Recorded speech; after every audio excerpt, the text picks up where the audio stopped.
म्हणून ज्ञानदेवांना विचारलं की बाबा साध्या आणि सोप्या शब्दात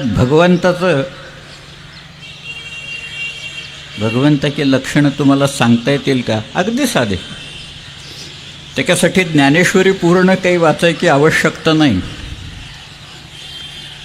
ज्ञानेश्वर म्हणाले मी 6च गुण सांगतो, फक्त 6 क्वालिटीज आहेत, बाकी काही नसलं तरी चालेल. भगवंताचं निवासस्थान तिथं असतं.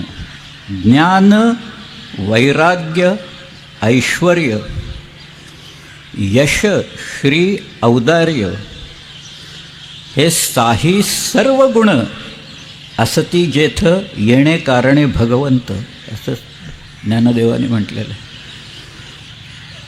की हे 6 गुण असतील, कारण हे 6 गुण असले की जीवनातली आसक्ती जाते, माणसाला आपोआप विरक्ती येते.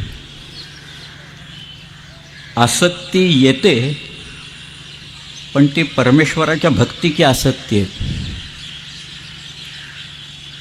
परमेश्वराच्या भक्तीची आस अनेकांना लागते ना.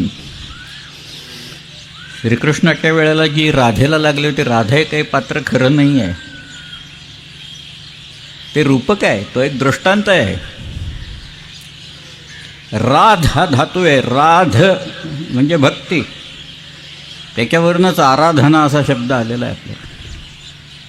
आराधना म्हणजे काय? भक्ती आहे सगळी. भक्तिरसात न्हावून निघालं की तुम्हाला भगवंत दिसायला लागतो समोर. मग तो निर्गुण निराकार तुमच्यासमोर सगुण साकार होतो. दिसतो म्हणजे काय? शेवटी